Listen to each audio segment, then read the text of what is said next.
Okay, looks like we are up and running. So hello everyone, my name is Kyle West and I'm the CEO of Big Brothers Big Sisters of the Inland Northwest. I've been on the job for less than 2 months, so I'm yet to meet many of you in person, but it's a pleasure to make this virtual connection. Thanks to each of you for making time to join us this evening and more importantly, for choosing to support our organization in so many different ways.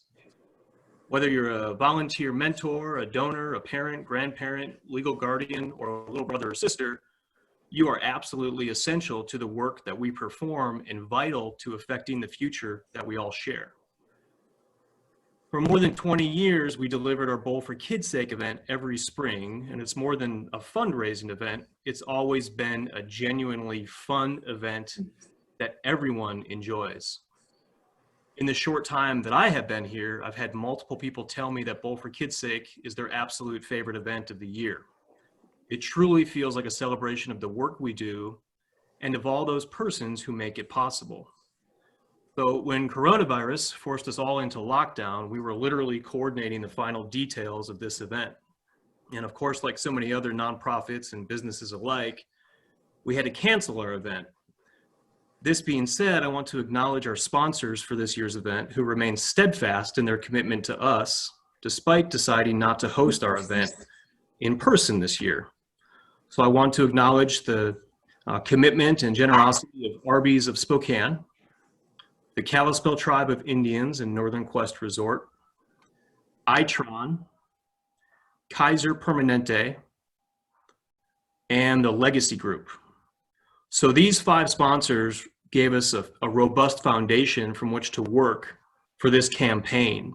And of course, with the support of an anonymous donor last week, we received a major boost to our fundraising.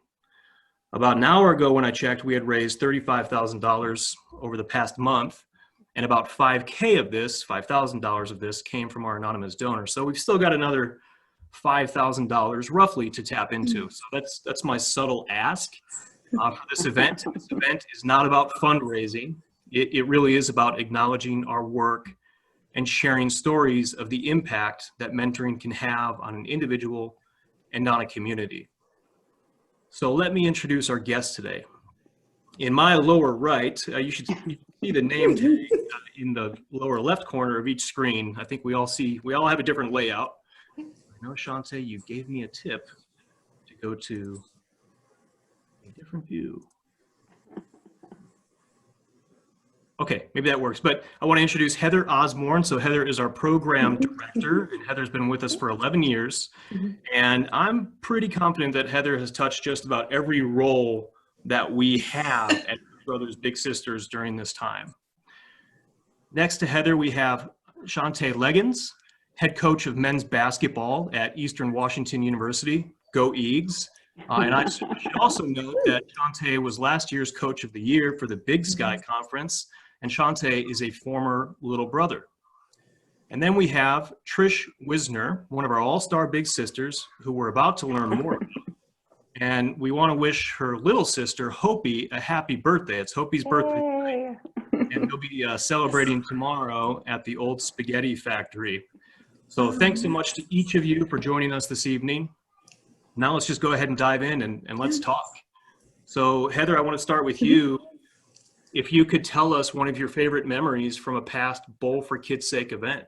Yeah, so it was last year. I didn't put the name together at the time, but once we had a little brother that his match closed. He graduated from high school, so it closed in 2013, I believe. He actually came to the event, and somebody else introduced me to him and said, oh, he was a former little brother, and I was unaware of that. He's 6'2", had graduated from Eastern and had a degree and was starting off with his career. And just listening to him and meeting him, I had talked with him when I was a match sports specialist. So I just got a kick out of that he, had come to join us, and just talking about him and hearing his story after he graduated. It was pretty memorable for me. Wow, that's awesome. The longevity of those relationships is something that we hear a lot about on a regular basis. Yeah. So Shante, let's pivot to you, since Eastern Washington University came up. When and for how long were you a little brother? Well, I'm currently still a little brother. I spend a lot of time and still talk to Ray Lopes. I was around 11 years old, around 1991, and still till this day we're still talking a lot. I'm a big part of their family, and I talk to their kids a bunch, and so yes, since 1991, so about 30 years. Wow. Very cool. So can you tell us a little bit about Ray, just in terms of, what's he like and his personality like? Um, Ray's a lot different than me. He's laid back, very stern. He was very disciplined. He taught me a lot of things that way. He was a basketball coach. When I first met him, he was 29 years old, and I thought that was a super old guy at the time because I was around 10 and I wanted a player. So he was around 29 years old, just getting his college career started of coaching, and it's just something that I fell into. So he was very stern, very nice guy, very loving. Brought me into his family, him and his wife Pierrette, and it was just it was love at first sight. I thought when we first met each other. Wow. So I assume he's probably seen you coach a couple of D1 games. Yeah, he's seen me coach. He's also seen me playing him, and so that's. I've also played for him. He was a head coach at Fresno State when I played in college, and so I got to play for him. But he has been at a lot of my games coaching. He watches them. He now lives in North Carolina, so he watches them online, and he sends me a lot of his comments and his ideas as I keep going through this. He was National Coach of the Year when he was coaching. He's retired from coaching now, but he's taught me a lot, and I'm trying to follow in his footsteps as much as possible. Wow, that's awesome. So Trish, how long have you been matched to your little sister Hopi? So August will be 3 years for us that will have been matched. And I think we're already making plans to be matched as long as Shantae has been. That's a long time. I believe, and Shantae, maybe you can confirm this for me. Your big brother was in your wedding, correct? Yes, I had 4 people at our wedding total.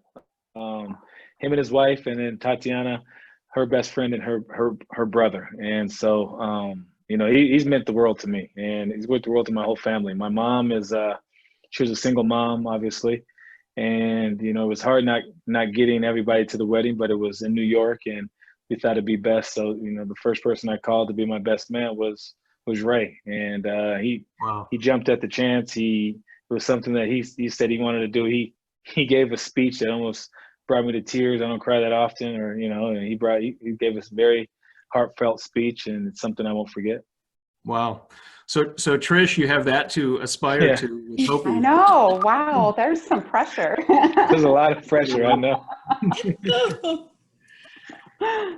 All right, Heather, let's kick it back to you.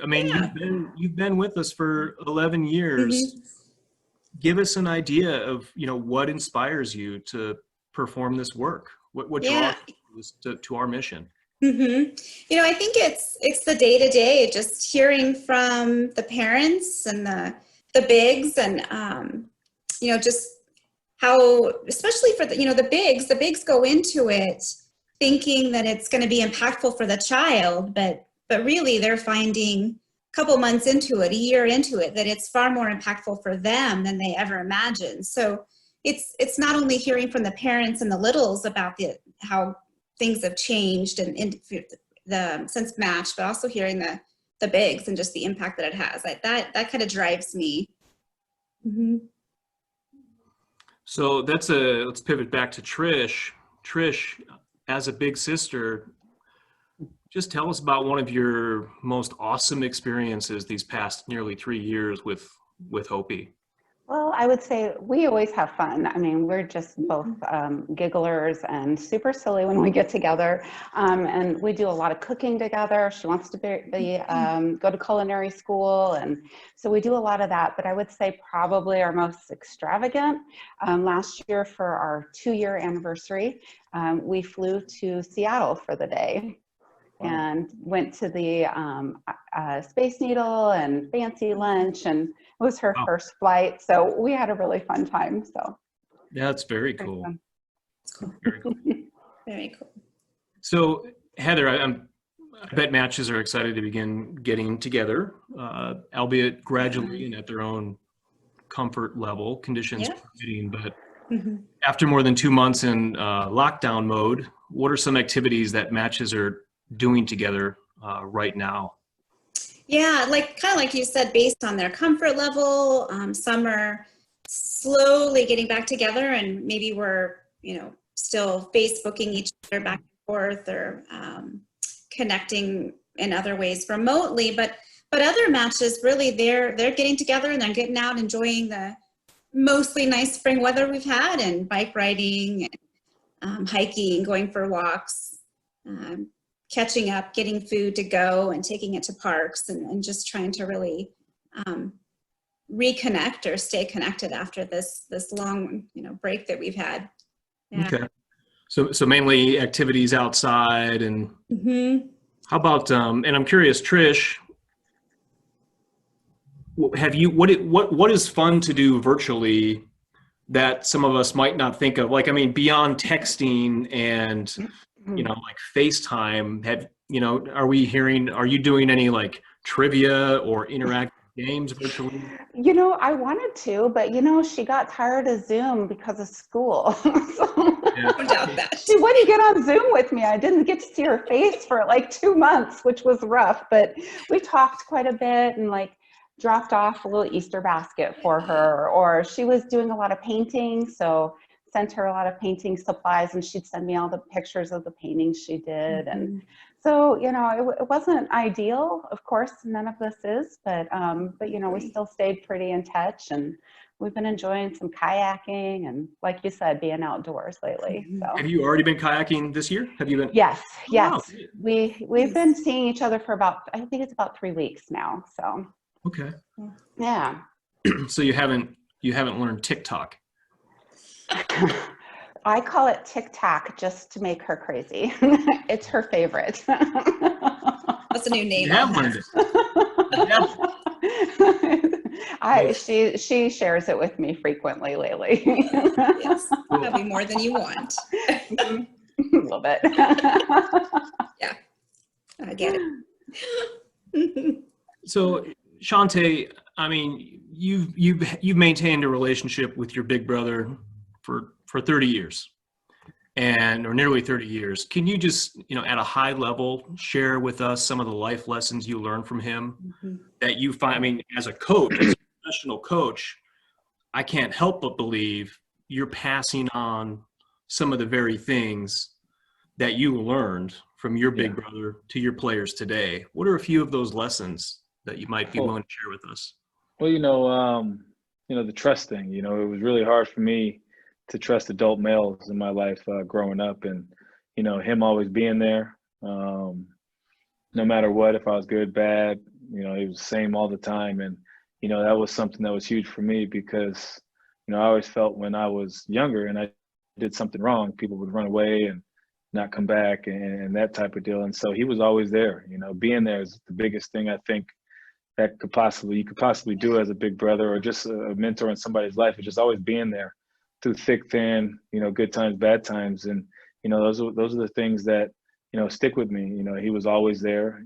He always told me he was very calm. I'm very hot-headed sometimes, but he would always tell me I can't control everything. And so he told me, the thing I talked to our guys about just this last, our last couple games is you only can control what you can control. You can't control what's happening outside the locker room. You can't control what's happening outside the games. When our season got cut short, there was nothing they could control. They did everything they possibly could, but there was nothing they could control. It was out of their hands. And he always taught me to just stay even keel, be there for people, start trusting people, and be helpful. Be the man that I've always wanted to be. And he's been that for me since I first met him. He did a lot of disciplining at first, when we first met each other. It's probably a lot different now with some of the rules and everything than it was back then, especially with my mom's okay to do whatever you needed to do to make him right. But it's really stuck. And I've learned, to keep your appointments. If you tell a young person that you're going to be there, then be there no matter what. Don't give excuses. Obviously there's some things that happen that you can't make, but he never missed one meeting. he never missed one time that we could get together, and that just built up trust. And so being there was the biggest thing. I think he really, influenced me. Just always, you always got to be there, no matter what happens. Somebody told me that sometimes got to be ugly. You just got to be straight honest with it, and he was always that with me. And so I till this day, that time with my players, and obviously there's good times and you have a lot of fun, but it was just that brutal honesty and him always being there as I kept growing and maturing, and he was there for that whole time. Wow. So fair to say that your relationship with him truly altered the trajectory of your life and Yes. absolutely shaped the person that you've become. For sure. He was the first person to talk to me about going to college. I went to Berkeley out of high school, and I was a horrible student when I first met him. I got kicked out of schools, boys clubs, fought all the time. And, it just wasn't him. Obviously, my mom had a lot to do with that too, but he showed me that you didn't have to be this way, that way. You could just be yourself and still be happy and, achieve what you wanted to achieve. I mean, I was not a very good kid growing up, and he showed me a lot of things that I could do well and be successful at. He didn't just point out, all the bad things. Like when I was younger, a lot of people point out everything I did bad. He would point out the good stuff, and that really helped me, become who I am today. I wouldn't have went to, I don't even think I made it out of high school. I'd have been in probably, one of those alternative high schools, never went to college. Who knows what would have happened. I know I wouldn't be where I'm at today without him. Yeah, just the last minute of what you said, I was thinking specifically about self-confidence and, believing in yourself and that reinforcement. Yeah. That's really awesome. So Trish, tell us a little bit about how becoming a big sister has impacted your life. Wow. I started it because I don't have children, and I just felt like I wasn't doing anything important with my life. And so I truly started with Big Brother, Big Sister because I wanted to be contributing. And kind of like what Heather said a little while ago, once I got in, I really thought that, I would just spend time with somebody once or twice a month, and, we'd hang out and it's turned into so much more than that. And I mean, I literally make life decisions based on Hopi and wanting to be there for her. And I've been surprised at how strong of a relationship we've built. So it's rewarding. It makes me feel like I'm doing something useful, but it also is just exciting to see her growing up. I recently looked at a picture from our match, our first meetup there in the office, and I was just shocked at how different she looks now. Like, I cannot believe how much she's grown just in these 3 years, as it just in looks, but also, obviously as a young lady and turning 14, I just still can't believe it.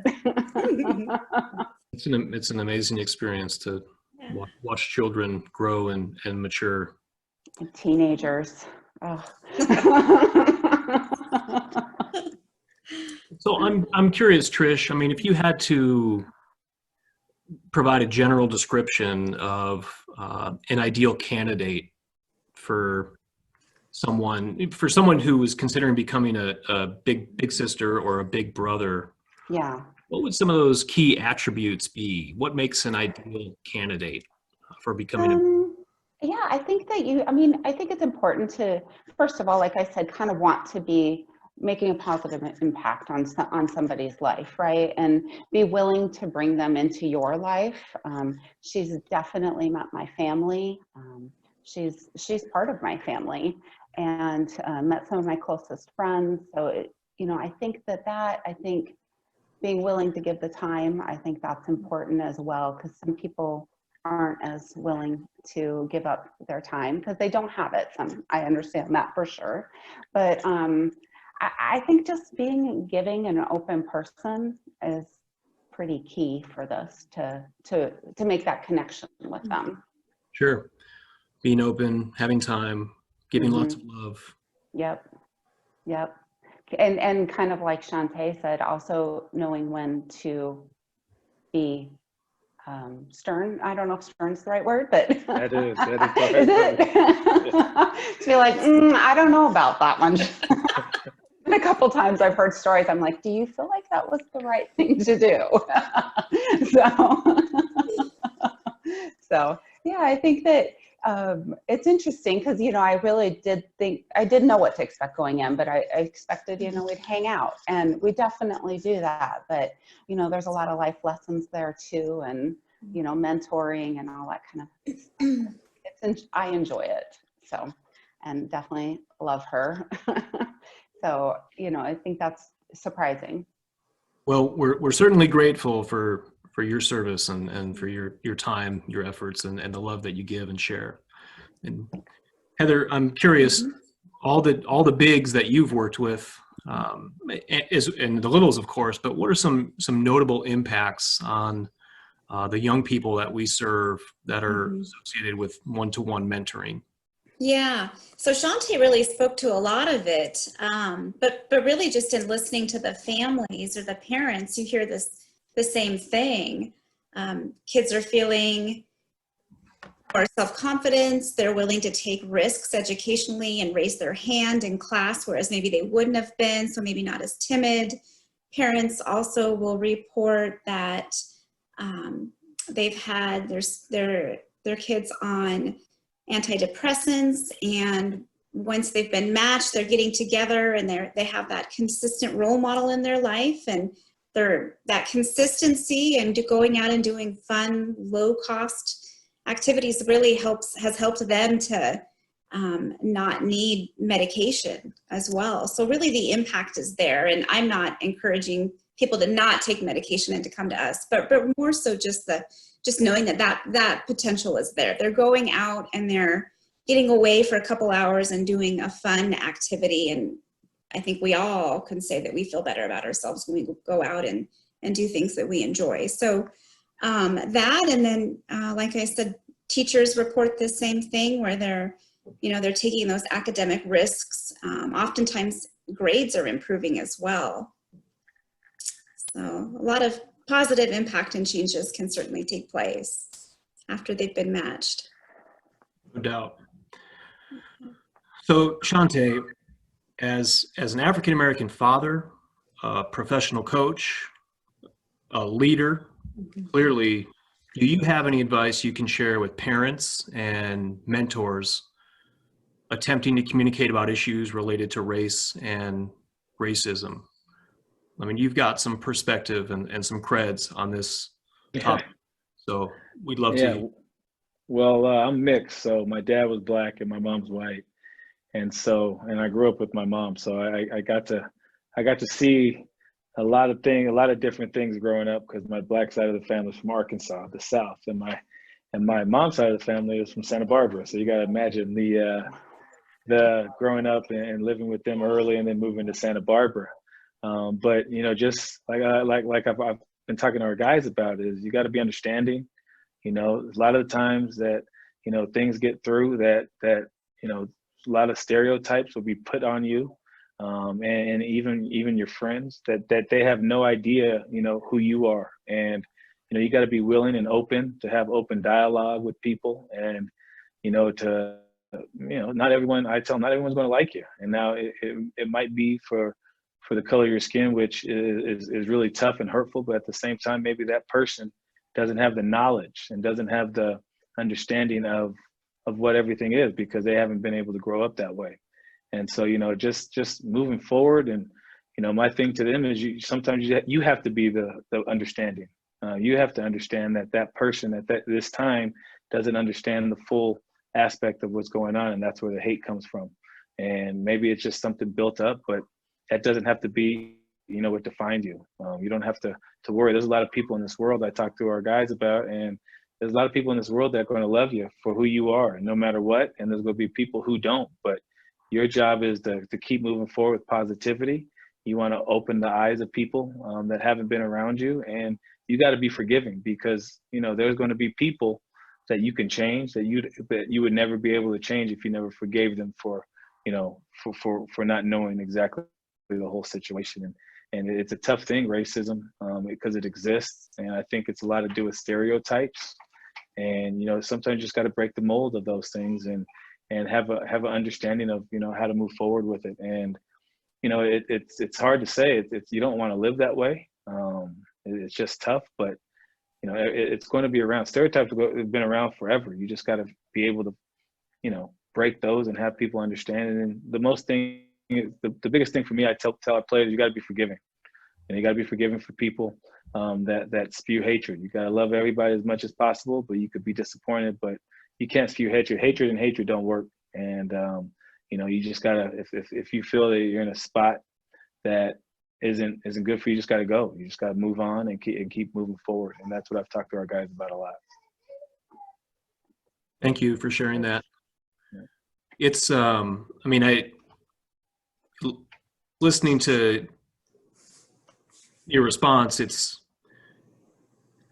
it seems to me that it boils down to making a connection, you know, making a connection with other human beings and, you know, tearing down these constructs and these barriers to understanding. And I can't help but think about the power of the relationships between bigs and littles and, you know, revealing the role of achieving understanding or being willing to forgive and, you know, to speak up and to hold each other accountable. So many of these traits and tendencies certainly get unearthed, I believe, in the relationships that we develop and support and sustain. So I just can't help but think about the role of making that human connection and eradicating the conditions that we face. And you're right, stereotypes will always exist, but, you know, we can make an impact one relationship at a time, and those impacts can ripple across neighborhoods and communities. So at Big Brothers Big Sisters, we certainly perceive our organization as being in a position to make a contribution to positive change, and a positive change that's sustained over time. So thank you for sharing that. Mm-hmm. Well, everyone, that's all I've got. I really appreciate your time, and you know, we asked you for 30 minutes. If you have any closing thoughts, we'd love to hear them. We certainly appreciate your service and your commitment to the organization, and thank you for your time tonight to help us tell the story of the work that we do and the impact of Big Brothers Big Sisters. And for everyone who has joined us via Facebook, assuming this whole streaming experience has worked the way it's supposed to. Technology. Thanks for joining us. Shante, I think you just went on mute. Or Can you hear me? yes.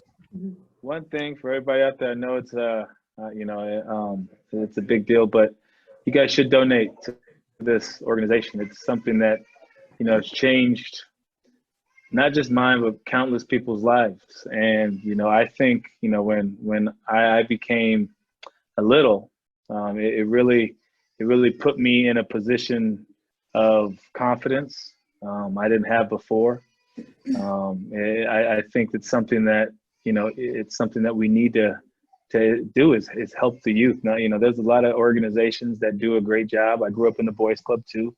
But the Big Brother and Big Sister program really helped me, and it helped my family, not just me. It helped my mom. You know, it wasn't just the individual, but it helped my mom. I think it helped her gain more confidence in raising a son. It put me in position of me believing in myself a little more, because like I said earlier, I had no idea what I'd be able to go do. And with the bigs, that, I mean, the time that they put in, you know, it's something that I commend you, Tricia, because what you said is time's a huge thing in people's lives. And for you to give up your time, and I mean, you're not getting paid for it. You know, there's nothing, I mean, there's no paycheck at the end of it. You're doing it out of kind of your heart. And that's something that, you know, that is just, is really hard to come by, and to find people and to go out and have to vet and have people do those things. It's an amazing thing. So that all takes a little bit of cash to be able to do that. And so if you could help fund a program like this, it really means a lot, because I would not be anywhere near, college program, leading other young men. It's a blessing what you're doing, and I can't thank you enough. Just hearing your story about your little is huge, and that's just one of hundreds of thousands of stories that are out there, all over the world, all over the United States. This is my first time really, getting to know you guys, and it's a huge thing for you guys to donate. So if you could donate whatever you can to the cause of being able to help and support this organization is a big deal, because I would do anything up. I don't know where I would be, and who knows where Trish would be. Who knows where my big brother would be, because he's probably got a lot out of it too. Yeah, And absolutely. I could say I was his first son, but he's got his own boy. But as I grew up, I'm like, it's a weird dynamic in their family, because Ray is my big brother, his wife is my big sister, I'm his kid's big brother. And so when you meet people and they introduce me as that, it gives me a sense of pride, but it also makes people think, what the heck, what are you talking about? How can that be your brother and that be your little sister? I don't get it. And so you talk about blended families. It's something that, it's a good deal. And if you guys could donate, whatever you could donate, it means a lot. Even if it's whatever you got, a little, but it means a lot. And not just to the littles, not to the bigs, but it means a lot to the people all involved, parents and little brothers and big brothers. It means a lot to the family. So anything you guys can give, that'd be huge. Yeah. Thank you, Shante, for making a much less subtle ask than I made earlier. You can't be I subtle. really do appreciate that. But I also want to reinforce what you just said. It's not, donating to an organization, it's not about the amount. It's about joining the family. It's about joining the organization. So if it's $5 or $10 or $25, we dearly appreciate all of that. And over time, we continue to demonstrate the impact of our work. And you may choose, as donors, as supporters, you may choose to continue supporting us and making larger gifts. You may not. That's perfectly fine. We just want to bring more people into the organization, whether you're a volunteer, a donor, a family member, however you can get involved. There's a lot of different ways to get involved. Right now, for example, we serve 150 youth. We have active matches, little brothers and little sisters that are matched. We have another nearly 50 youth who are waiting to be matched because we don't have enough mentors available. So there are myriad ways to get involved with Big Brothers Big Sisters. So thanks for bringing those things to light, Shante. No worries. Thank you. Okay, well, thanks again for making time for the live stream, and That was awesome. look forward to meeting you all in person. Yeah. Hopefully soon. So Yeah. Definitely not on a kayak, I'll tell you that. Oh. That's funny. Just all playing. right. Well, thanks everyone. Mhm. Thank you. Thank Thank you. you for having me. Thank you. Have a great night. Bye. Bye-bye.